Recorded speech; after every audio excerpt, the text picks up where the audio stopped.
এত বড় রাজ্য, চারদিকে আমার কত নামডাক, অথচ আমার মনে একটাই দুঃখ। আমার তিন রানীর একজনও কেউ আমাকে একটা সন্তান দিতে পারলো না। মহারাজ, আপনি অত চিন্তা করবেন না। আমি দিনরাত সন্তানের জন্য ঈশ্বরের কাছে প্রার্থনা করি। আর দেখবেন, আপনি একদিন ঠিকই সন্তানের বাবা হবেন। সেই আশাই তো আমি বেঁচে আছি, নইলে আমার কিসের বেঁচে থাকা। বড় রানী ও মেজ রানী রাজার কথা আড়াল থেকে শুনছিল। ঢং দেখলে বাঁচি না, আমরা দুজন রাজাকে কোনো সন্তান দিতে পারি না, আর উনি নাকি রাজাকে সন্তান দেবেন। হ্যাঁ, সেই তো। ছোট রানীর কথা শুনে আমার ভীষণ হাসি পাচ্ছে। একদিন জানা গেল যে ছোট রানী গর্ভবতী হয়েছে। তাই পুরো রাজ্য খুশিতে ভরে উঠল। রাজা ছোট রানীকে খুব ভালোবাসতে শুরু করলো। রাজা সব সময় ছোট রানীর খেয়াল রাখতো, নিজ হাতে যত্ন নিত। এমনটা দেখে বড় ও মেজ রানী ছোট রানীর প্রতি হিংসা করতে থাকে। যেভাবেই হোক ছোট রানীর সন্তানকে এই পৃথিবী থেকে সরিয়ে দিতে হবে। ছোট রানীর সন্তান হলে যে মহারাজ আমাদেরকে রাজ্য থেকে বের করে দেবে। তুমি এ নিয়ে কোনো চিন্তা করো না বড় রানী, আমি একটা ব্যবস্থা ঠিক করব। দেখতে দেখতে 9টি মাস কেটে যায়। ছোট রানীর প্রসব বেদনা ওঠে। বড় রানী ও মেজ রানী রাজার অনুমতি নিয়ে ছোট রানীর কক্ষে যায়। ছোট রানীর একসাথে এক ছেলে এবং একটি মেয়ে হয়। আমরা তো রাজাকে একটা সন্তানও দিতে পারি না, আর তুই কিনা একসাথে দুটো সন্তান দিবি? এটা তো আমরা কিছুতেই হতে দিতে পারি না। বড় রানী, এই বাচ্চাগুলোকে আমার কাছে দাও। আমি এক দাসীকে সোনার মোহর দিয়ে আমাদের দলে করে নিয়েছি। মেজরানী পেছনের দরজা দিয়ে দুই সন্তানকে নিয়ে দাসীর কাছে যায়। এই নে আমাদের চিরশত্রুগুলোকে, এগুলোকে জঙ্গলে নিয়ে গিয়ে পুঁতে দিবি। আর খবরদার, আজকের এই কথা যেন আর কেউই না জানে। আপনি নিশ্চিন্তে থাকুন মহারানী, কেউ কিছুই জানতে পারবে না।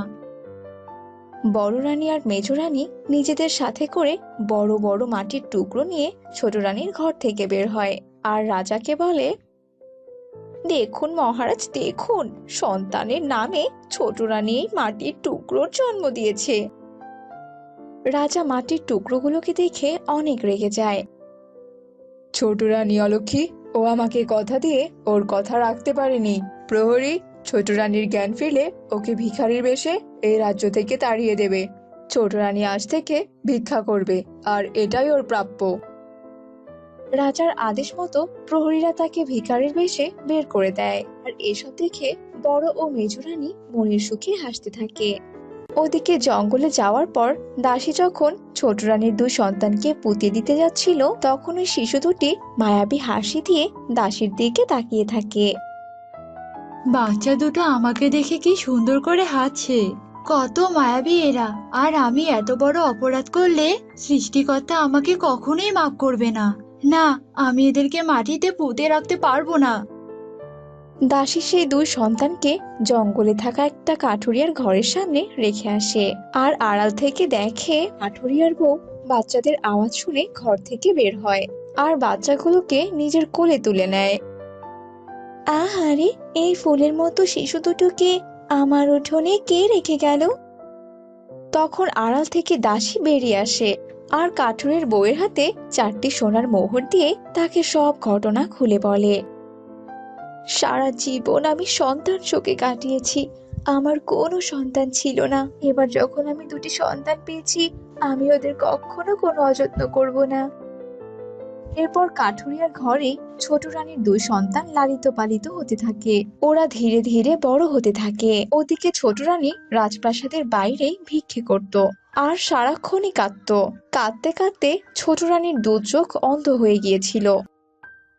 আমি আমার সন্তানদের কান্নার সুর শুনেছিলাম। ওরা মাটির টুকরো কিছুতেই হতে পারে না, কিন্তু মহারাজ তো আমার কথা শুনবেই না। আমার দুই সন্তানকেই বা আমি কোথায় খুঁজবো? হে সৃষ্টিকর্তা, সাহায্য করো আমাকে। 15টা বছর হয়ে গেল, এই কষ্টের জীবন আমি আর সহ্য করতে পারছি না। ছোট রানীর দুই সন্তান বড় হয়ে যায়। তাই কাঠুরিয়ার স্ত্রী তাদের অতীত এবং বর্তমানের সব কথা খুলে বলে। আমরা আজই যাবো রাজপ্রাসাদে। বড় রানী মেজ রানী যা অপরাধ করেছে তার শাস্তি তাদেরকে পেতেই হবে। এরপর দুই সন্তান মিলে রাজমহলের সামনে যায়। সে সময় বড় রানী এবং মেজ রানী বাইরে ঘুরতে বেরিয়েছিল। তারা এক ছেলে আর এক মেয়েকে দেখে সন্দেহ করে আর তাদেরকে বলে, এই তোরা কে? যাদেরকে তোমরা মেরে ফেলতে চেয়েছিলে আমরা তারাই। আজ পিতার সামনে তোমাদের অকর্মের কথা বলবো। এ কথা শোনা মাত্রই মেজরানী প্রহরীদের আদেশ দেয়, প্রহরীরা এখনই বাচ্চাদের বন্দি করো। মেজরানীর কথা মতো ওদের দুজনকে বন্দি করা হয়। এরপর বড় রানী আর মেজরানী ওদের দুই সন্তানকে নিয়ে একটা তান্ত্রিকের কাছে যায়। কি চাস তোরা, আর আমার কাছে কেন এসেছিস?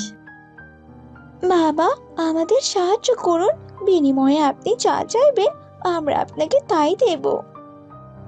বেশ, বল কি চাস তোরা? আপনি এই ছেলে মেয়েদের এমন কিছু করুন যাতে এদেরকে কেউই চিনতে না পারে। এরপর বড় রানী তান্ত্রিককে অনেকগুলো সোনার মোহর দেয়। এরপর তান্ত্রিক জাদু দিয়ে সে ছেলে আর মেয়েকে ফুলের গাছ করে দেয়। এরপর বড় রানী আর মেজ রানী মিলে সেই ফুলের গাছকে নিয়ে রাজপ্রাসাদের বাগানে পুঁতে দেয়। কিছুদিনের মধ্যেই গাছ দুটো বড় হয়ে যায় আর গাছ দুটোতে সুন্দর ফুল ধরে। এই দুটো ফুলের গাছ থেকে এত সুন্দর গন্ধ আসছে। কি সুন্দর ফুলের গাছ দুটো। এই ফুলগুলো নিয়ে যদি আমার কক্ষে রাখা যায় তাহলে তো আমার কক্ষ থেকে অনেক সুন্দর ঘ্রাণ বের হবে। রাজা একথা বলে ফুল গাছ থেকে ফুল নিতে যায়। আর তখন ফুল গাছগুলো কান্না করতে থাকে আর কান্নার জল রাজার চোখে মুখে পড়তে থাকে। আরে, ফুল গাছ কখনো এভাবে কাঁদে নাকি? ভারী অদ্ভুত তো। নিশ্চয়ই এর পেছনে কোনো রহস্য আছে। এরপর রাজা রাজপ্রাসাদের সবচেয়ে বড় সাধুর কাছে যায় এবং তাকে সবটা খুলে বলে। সাধু বাবা চোখ বন্ধ করে নিজের দিব্যদৃষ্টির সাহায্যে সবটা জেনে নেয়। এরপর সাধু রাজাকে সব ঘটনা খুলে বলে। হায় হায়, ছোট রানীর ওপর আমি কত অত্যাচার করেছি। কেঁদে কোনো লাভ নেই, আমাদেরকে যত তাড়াতাড়ি সম্ভব ওই ফুল গাছের কাছে যেতে হবে। এরপর রাজা এবং সাধু সেই ফুলের গাছগুলোর সামনে যায়। সাধু বাবা নিজের জাদু শক্তি দিয়ে সেই ফুলের গাছগুলোকে মানুষ করে দেয়। ফলে রাজা তার দুই সন্তান ফিরে পায়। এরপর রাজা তার দুই সন্তান নিয়ে ছোট রানীর কাছে যায়। ছোট রানী, আমাকে তুমি মাফ করে দাও ছোট রানী। আমি এত বছর থেকে তোমার সাথে অন্যায় করে আসছি। এরপর রাজা ছোট রানীকে সবটা খুলে বলে আর সাধু বাবা তার জাদুর সাহায্যে ছোট রানীর অন্ধ চোখ ভালো করে দেয়। ছোট রানী নিজের চোখে তার সন্তানদের দেখতে পায় আর ছোট রানী তার সন্তান দুটিকে নিজের বুকে টেনে নেয়। এদিকে রাজা মেজ রানী এবং বড় রানীকে বনবাসে পাঠানোর হুকুম দেয়। রাজার কথা মতো বড় এবং মেজ রানীকে বনবাসে পাঠানো হয়। রূপপুর গ্রামে সুমিত্রা তার বড় বউ স্বপ্না আর ছোট ছেলে বিনয়ের সাথে থাকতো। সুমিত্রার স্বামী মারা গেছে বেশ কয়েক বছর হলো। স্বপ্নার বিয়ে হয়েছে প্রায় 6 বছর, কিন্তু এখনো অবধি সে কোনো সন্তান জন্ম দেয়নি। যার কারণে সুমিত্রা এটা নিয়ে প্রায়ই তাকে কথা শোনাতো। বৌমা, ও বৌমা, কোথায় গেলে তুমি? হ্যাঁ মা, বলুন, ডাকছেন? কোনো কিছু কি লাগবে আপনার? আমাকে একটা পান এনে দাও তো, কতক্ষণ ধরে পান খাই না, মুখটা একদম তেতো হয়ে গেছে। আজ যদি আমার একটা নাতি বা নাতনি থাকতো, সে এসব কাজ করতো, কিন্তু পোড়া কপাল, আমার কপালে একটা নাতি নাতনিও নেই। তোমাদের বিয়ে হয়েছে 6 বছর হলো, তুমি তো একটা সন্তানও জন্ম দিতে পারলে না, আর 6 বছরে অন্যের ঘরে পুরা কাবাডি টিম হয়ে যায়। বুঝতে পেরেছো? মা, আপনি এভাবে বলছেন কেন? আমার কি মা হতে ইচ্ছে করে না বলুন? সন্তানের মুখে মা ডাক শুনতে তো আমারও ইচ্ছে হয়, কিন্তু কি করব বলুন? সন্তান হওয়া আর না হওয়া তো কারো হাতে নেই। হয়েছে, থাক, আর বড় বড় কথা বলতে হবে না। এখন পান খাওয়াবে কিনা সেটা বলো। একটা কথা বলে তো শান্তি পাওয়া যায় না। হ্যাঁ মা, দাঁড়ান আপনি, আমি এক্ষুনি এনে দিচ্ছি। এই বলে স্বপ্না পান আনতে যায়। এভাবে সন্তান না হওয়াতে রোজ রোজ স্বপ্নাকে তার শাশুড়ির কথা শুনতে হতো। বেচারি স্বপ্না মুখ বুজে সহ্য করত। একদিন সুমিত্রা ভাবতে থাকে, এই বড় বৌমার কাছে সন্তানের আশা করাটা মূর্খের মতো কাজ হবে। এবার আমায় বিনয়কে বিয়ে দিতে হবে, তবেই আমি ঠাকুমা হতে পারবো। বিনয় আজ কাজ থেকে আসুক, আজই আমি ওকে বিয়ের কথা বলবো। এরপর বিনয় যখন কাজ শেষে বাড়িতে আসে তখন সুমিত্রা বিনয়ের কাছে যায়। কি রে বাবা বিনয়, তুই কি ব্যস্ত? একটা কথা বলার ছিল। হ্যাঁ মা, বলো, কি বলবে? বাবা, অনেক দিন তো হলো বড় বৌমা ঘরে এসেছে, এখনো অবধি একটা নাতি নাতনি হলো না। আমারও তো বয়স হয়েছে, আর কদিনই বা বাঁচবো। তা বলি বাবা, এবার তুই আরেকটা বিয়ে করে নে, তবে আমি একটু শান্তিতে মরতে পারবো। ঠিক আছে মা, তুমি যখন বলছো তবে আমি বিয়ে করব, কিন্তু এরপর যেন এরকম কথা আর না শুনি। এরপর সুমিত্রা দীপা নামে এক মেয়ের সাথে নিলয়ের বিয়ে দেয়।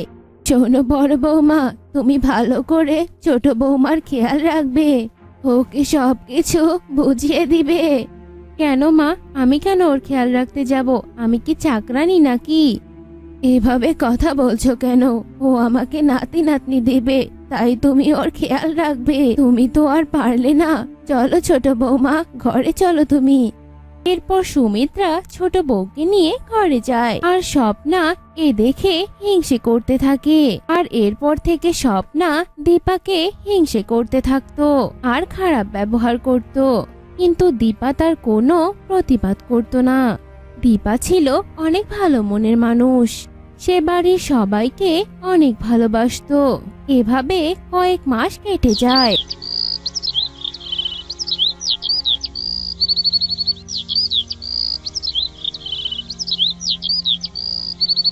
দীপা একদিন জানতে পারে সে গর্ভবতী।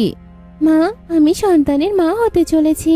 আপনার স্বপ্ন এবার পূরণ হতে চলেছে মা, আপনি ঠাকুমা হবেন। তুমি সত্যি বলছো বৌমা? আজ আজ আমি অনেক খুশি। আমার বংশের প্রদীপ আসতে চলেছে, কি যে আনন্দ হচ্ছে আমার। শোনো বৌমা, আজ থেকে তুমি বাড়ির কোনো কাজ করবে না। বড় বৌমা, তুমি আজ থেকে ছোট বৌমার খুব ভালো করে খেয়াল রাখবে, ওর যত্ন নেবে, ওর বিন্দু মাত্র যেন অসুবিধা না হয়। পারবো না আমি কি এবারে দাসী বান্ধে এসেছি নাকি? ও কি মহারানী যে আমাকে ওর সেবা করতে হবে? আমি পারবো না। আপনার দরকার হলে আপনিই করুন। দিদি, তুমি কোনো চিন্তা করো না, তোমায় কিচ্ছু করতে হবে না, সব কাজ আমি করতে পারবো। আর মা, আপনাকে এত ব্যস্ত হতে হবে না তো, আমার কোনো অসুবিধা হবে না। যত সব আদিক্ষেতা। এই কথা বলে স্বপ্না সেখান থেকে চলে যায়। এরপর থেকে সুমিত্রা গীতার অনেক যত্ন নিতে থাকে। এটা দেখে তো স্বপ্না গীতাকে আরো হিংসে করতে থাকে। আর একদিন সে মনে মনে ভাবে, এই গীতার অনেক পার বেড়েছে, ওর সন্তান হবে জন্য মা ওকে নিয়ে অনেক আদিক্ষেতা দেখাচ্ছে। ওর ওই সন্তানকে আমি কিছুতেই এই পৃথিবীতে আসতে দিব না। এসব ভেবে স্বপ্না কিছু তেল দীপার ঘরের সামনে নিয়ে যায় আর দরজার সামনে ফেলে রাখে, যাতে দীপা ওখানে পড়ে আর ওর বাচ্চাটা নষ্ট হয়ে যায়। কিন্তু সেখানে গীতা না এসে কিছুক্ষণ পর সুমিত্রা সেখান দিয়ে যেতে থাকে আর ধপাস করে সেখানে পড়ে যায়। ও মা গো, মরে গেলাম গো, কোমরটা বুঝি গেল। এ কি মা, তুমি এভাবে মাটিতে শুয়ে গড়াগড়ি খাচ্ছ কেন? হ্যাঁ বাবা, আমি তো এখানে কাবাডি খেলছি। শয়তান ছেলে, দেখছিস না আমি এখানে পড়ে গেছি, তোল আমায়। এরপর বিনয় সুমিত্রাকে মাটি থেকে তোলে, আর এদিকে স্বপ্না মনে মনে বলতে থাকে, ইস, একটুর জন্য বেঁচে গেল। তাকে ফেলতে চাইলাম আর কে পড়লো। ঠিক আছে, পরে তোকে দেখে নেব।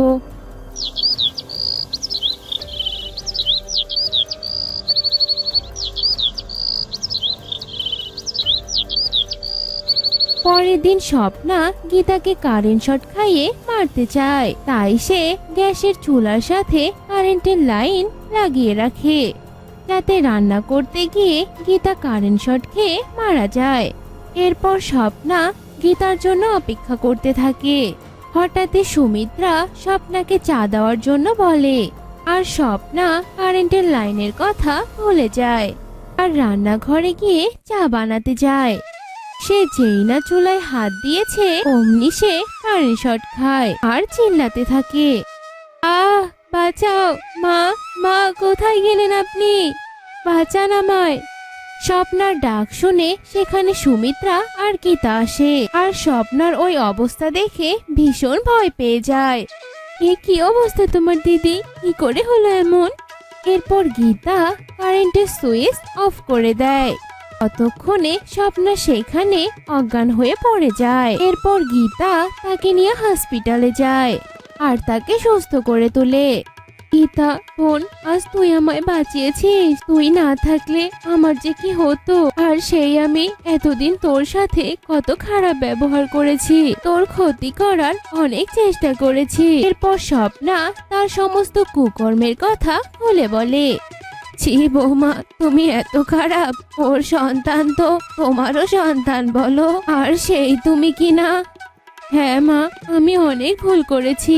ছোট, তুই আমাকে ক্ষমা করে দে, আমি আর কখনো তোর সাথে খারাপ ব্যবহার করব না। ঠিক আছে দিদি, তোমাকে আর ক্ষমা চাইতে হবে না, আমি কিছু মনে করিনি।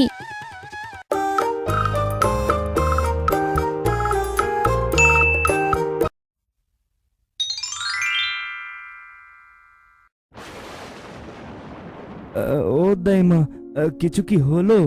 কিছু তো বলছো না। আর একটু সবুর কর মাধব, রাধার অবস্থা খুব একটা ভালো না, কি যে হবে কিছুই বুঝতে পারছি না। এমন কথা বলো না দাইমা, তুমি কিছু একটা করো। আমি আমার মতো করে চেষ্টা করছি, তুই বাইরেই থাক বাবা, কিছু হলেই আমি তোকে ডাক দিচ্ছি।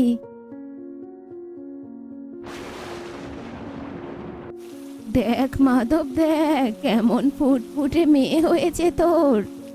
কি মেয়ে হয়েছে? রাধা কেমন আছে? অনেক চেষ্টা করলাম কিন্তু কিছুতেই রাধাকে বাঁচাতে পারলাম না, আমাকে তুই মাফ করে দে বাবা। না, এ হতে পারে না। তুমি আমাকে ছেড়ে যেতে পারো না রাধা।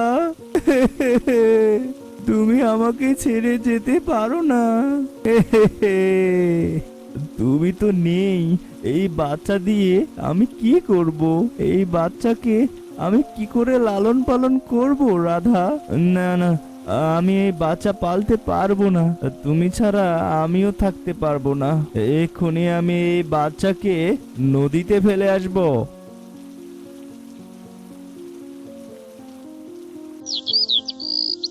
এখন আর কেঁদে কি হবে দাদা, চলো বাড়িতে চলো।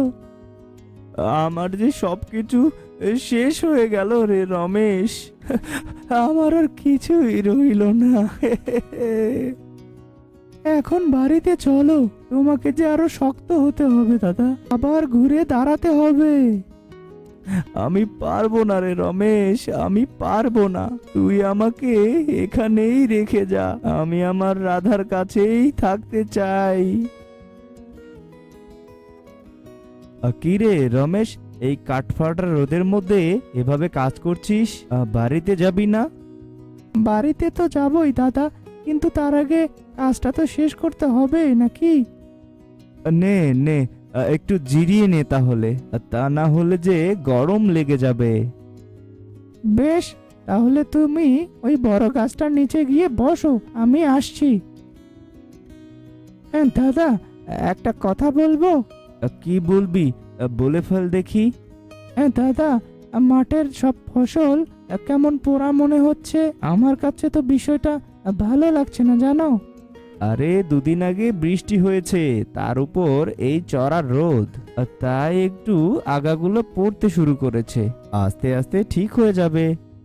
তাই যেন হয় দাদা, আমার কিন্তু খুব ভয় হচ্ছে। মাঠে তো শুধু তোর একার ফসল না, আমাদের সবারই তো ফসল আছে, তাহলে এত চিন্তা করিস নে। কি করব দাদা, এই চাষবাস করেই যে সংসারটা চালাই, আর তো কোনো উপায় নেই। আমার মতো হলে তো আর কোনো সমস্যাই নেই, চাল চুলোহীন একজন মানুষ। আমি বলি কি দাদা, তুমি আর একটা বিয়ে করো, এভাবে আর কতদিন থাকবে? না রে রমেশ, আর বিয়ে করব না। আমার জীবনে আমি রাধাকে ছাড়া আর কাউকে ভাবতে পারি না। আচ্ছা দাদা, তা না হয় হলো, কিন্তু আমার একটা কথা মাথায় আসছে না। কি কথা বল দেখি। বৌদি তো গর্ভবতী ছিল, তাহলে বাচ্চাটা গেল কোথায়? তুই আবার ওসব কথা তুললি? আমি গেলাম, তুই বসেই থাক। কি গো, তুমি এত তাড়াতাড়ি মাঠ থেকে চলে আসলে যে? কাজ কি শেষ? আর বলো না গিন্নি, মাঠে যা ঠাটা পড়ার রোদ, এ রোদে বাইরে থাকা কষ্টকর গো। মাঠের কাজে তো এটুকু কষ্ট হবেই গো। ও গো, একটা কথা কি শুনেছো? কোনো কথাই তো শুনিনি, তবে সব কথাই শুনবো। তুমি আগে দুটো খাওয়ার ব্যবস্থা করো দেখিনি। ঠিক আছে, তুমি তাহলে হাত মুখ ধুয়ে এসে বসো, আমি খেতে দিচ্ছি। এবার বলো তো দেখি গিন্নি, তখন কি বলতে চাইছিলে? শুনলাম নদীর ওপারে গায়ে নাকি সব চাষিদের ফসল পড়ে যাচ্ছে, সারা গ্রাম হাহাকার করছে। কি বলো গিন্নি, আমি তো জানি না। তুমি জানবে কি করে? তুমি কি কোনো খোঁজ খবর রাখো নাকি? হায় হায়, তাহলে তো আজই ওপারে একবার যেতে হয়। মাধবটা কেমন আছে কে জানে। এই তো আমি বলে দিলাম বলে তোমার মাধব দাদার কথা মনে পড়লো। না না, বাড়িতে থাকা ঠিক হবে না, আমাকে এখনই একবার যেতে হবে।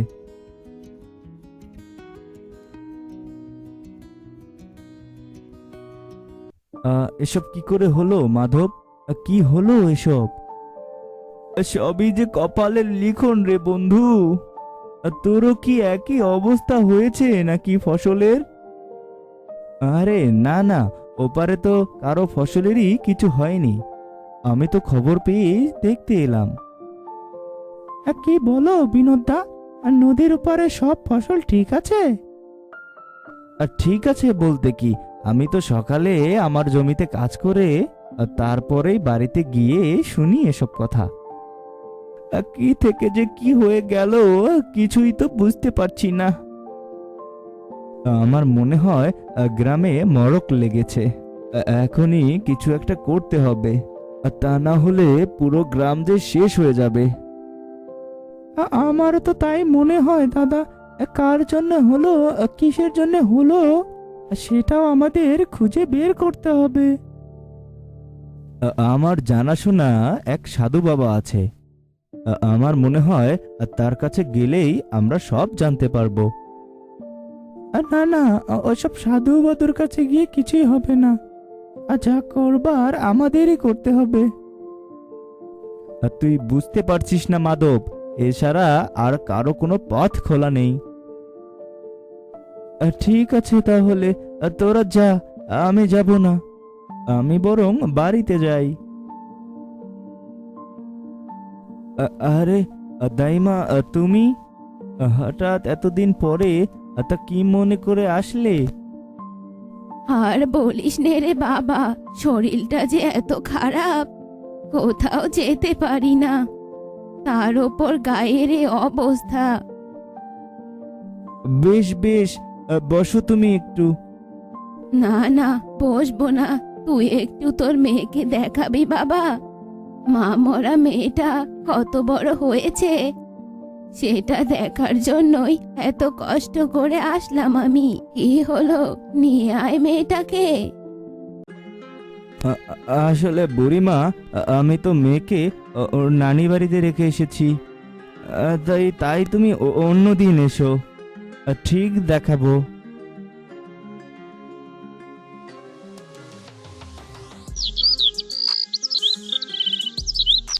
তুমি যা বলছো তার সবকিছু সত্যি তো বুড়িমা? আমি মিথ্যা কেন বলতে যাব রে?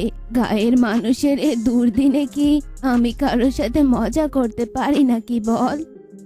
আর ঠিক আছে, তাহলে আজই আমরা সবাই মিলে মাধবের বাড়িতে যাব। আমার মনে হয় মাধব মেয়েটাকে মেরে ফেলেছে, যার জন্য আজ গায়ের এ অবস্থা। আর তোমার কথা যদি সত্যি হয় বুড়িমা, তাহলে গায়ের সবাই তোমাকে অনেক উপহার দেবে, আর মাধবকে দেবে ওর পাপের শাস্তি। এখন তাহলে আমি যাই। আমি কিন্তু আমার কথা চিন্তা করে এখানে আসিনি, এই গায়ের মানুষের কথা ভেবেই এসেছি। আর ঠিক আছে বুড়িমা, আর তুমি কোনো চিন্তা করো না, আমি সবটাই দেখছি।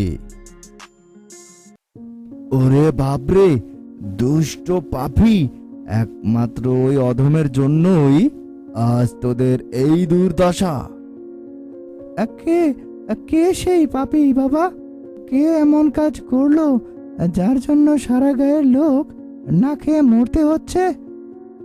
মাধব, মাধব ওর নিষ্পাপ বাচ্চা মেয়েটাকে নদীতে ফেলে মেরেছে, তাই তো এই গায়ের উপর অভিশাপ পড়ছে। বাবা, এই বিপদ থেকে উদ্ধার হওয়ার কি কোনো রাস্তা নেই? আছে আছে, রাস্তা আছে। ওই পাপিষ্ঠকে আগুনে পুড়িয়ে ভস্ম করে দিতে হবে, তবেই এই গ্রাম আগের মতো হয়ে যাবে। কিন্তু কিন্তু তা কি করে সম্ভব? একটা মানুষকে জীবন্ত কি করে পুড়িয়ে মারবো আমরা? পাপ মোচনের জন্য এছাড়া আর কোনো পথ নেই রে বাবা। যা, এক্ষুনি যা, পাপিষ্ঠকে চিরতরে দুনিয়া থেকে বিদায় দিয়ে দে। কেন করলি তুই এমন মাধব, কেন? এছাড়া যে আমার মাথায় তখন আর কোনো কিছুই কাজ করেনি রে বন্ধু। আমি কি করতাম বল? তোর যে এত বড় বিপদ, তুই আমাকে বলতে পারতিস, আমি তোর পাশে দাঁড়াতাম। রাধাকে ছেড়ে আমি ওই বাচ্চাকে কিভাবে মানুষ করতাম বল আমাকে? ওকে মানুষ করবার জন্য তো মালতী ছিল, তুই শুধু একবার বলতিস আমাকে, আজ তোর কারণে পুরো গায়ের মানুষের এত বড় ক্ষতি হলো। এসব যদি আমার কারণে হয়ে থাকে তাহলে এর প্রতিদানও আমিই দেব। পাগলামি করিস না মাধব, চল, আমি তোকে অনেক দূরে নিয়ে যাব। গায়ের সবকিছুই আস্তে আস্তে ঠিক হয়ে যাবে। কিছুই ঠিক হবে না বিনোদ, যা, তুই এখান থেকে চলে যা।